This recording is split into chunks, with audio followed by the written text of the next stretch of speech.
debates ou nos seus memoriais, ao final do processo, o querelante não pede a condenação. Isso dá ensejo à perempção, minha gente. E uma última hipótese que você encontra lá no artigo 60 do CPP também, ocorre quando o querelante é pessoa jurídica, e esta se extingue sem deixar sucessores. Acaba a pessoa jurídica sem deixar sucessores, não tem para quem passar o direito de queixa, extingue a punibilidade pela perempção. Não é fácil, meus amigos? Não é tranquilo?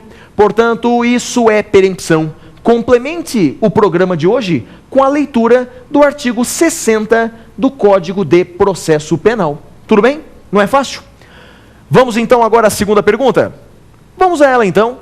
Pergunte ao professor. Professor Flávio, quando o juiz poderá rejeitar a queixa-crime? Essa pergunta é sensacional.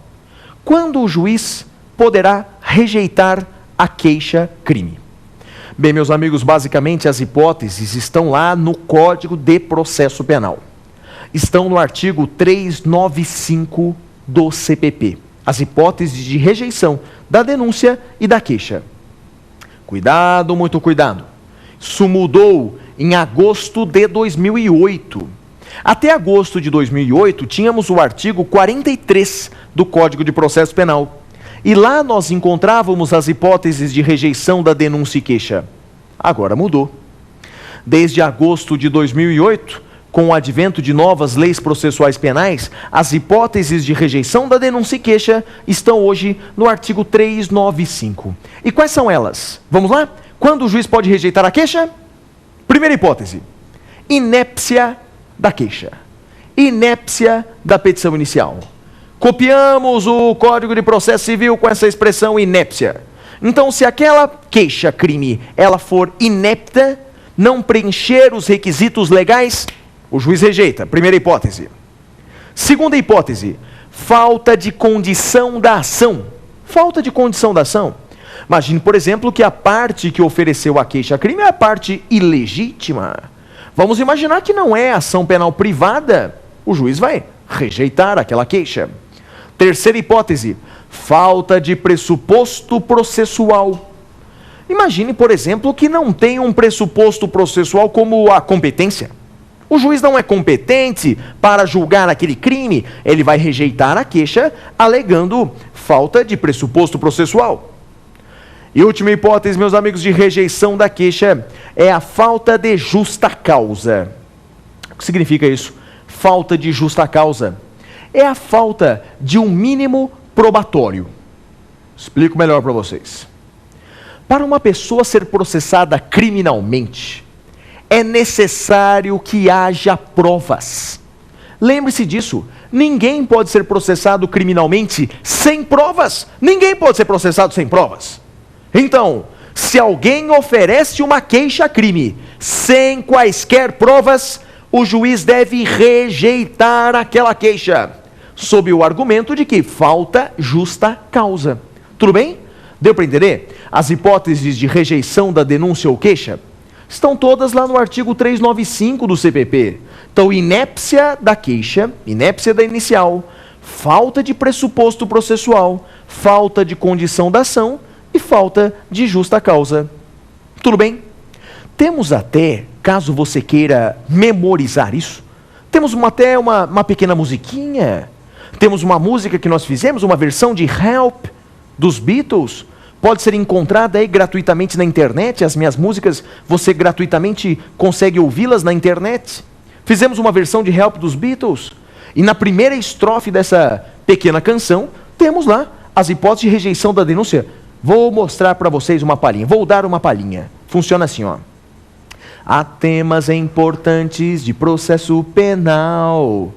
Rejeição da denúncia, inépcia da inicial. Falta de pressuposto ou condição da ação. Falta de justa causa, essa é nossa canção.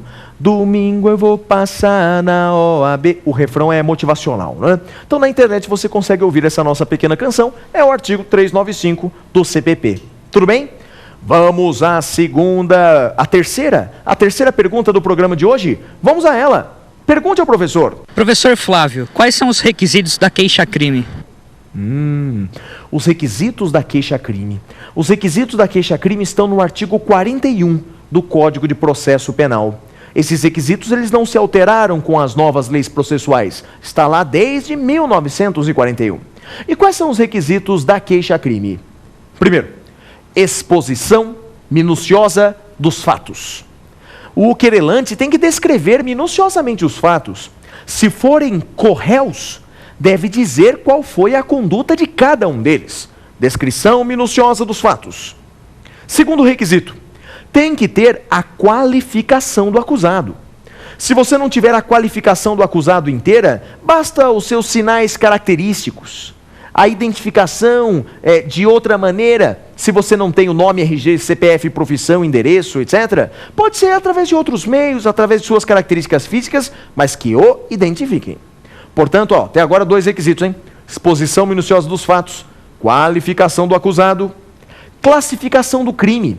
Outro requisito da queixa-crime, tem que ter a classificação do crime, tem que dizer qual foi o crime praticado, classificação do crime. Mas tem mais. Rol de testemunhas.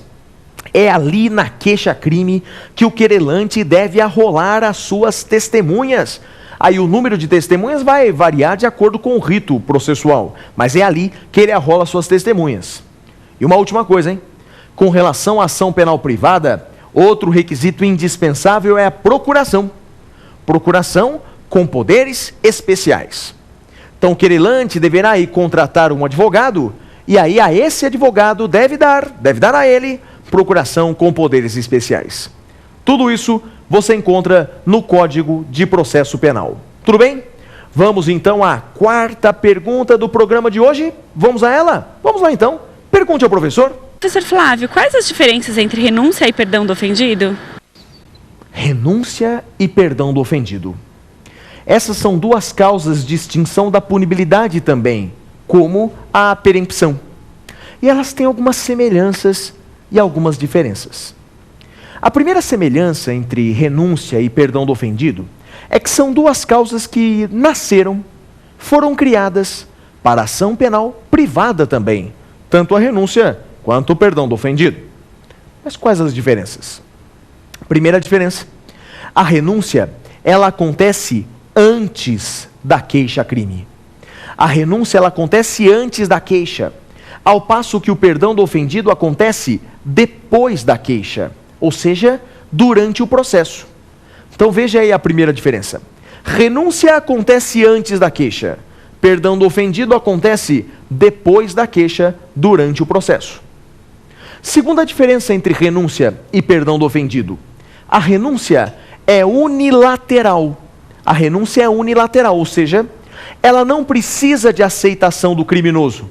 Eu posso renunciar e o criminoso nem vai ser perguntado, vai se extinguir a punibilidade. Agora, o perdão do ofendido já é bilateral, ou seja, não basta perdoar, o criminoso tem que aceitar o perdão. Então, o perdão do ofendido é bilateral. Então, guarde, essas são as 2 diferenças mais importantes. Renúncia acontece antes da queixa. Perdão do ofendido, depois da queixa, durante o processo. Renúncia é unilateral, ou seja, não precisa de aceitação. Perdão do ofendido é bilateral, precisa de aceitação. E para concluir, mais 2 semelhanças entre renúncia e perdão do ofendido. 2 semelhanças. A renúncia e o perdão do ofendido, eles se estendem a todos os coautores. Ou seja, se eu renunciei para um, renunciei para todos. Se eu perdoei um, perdoei todos. Isso acontece graças ao princípio da indivisibilidade. Lembra disso? Falei no programa de hoje.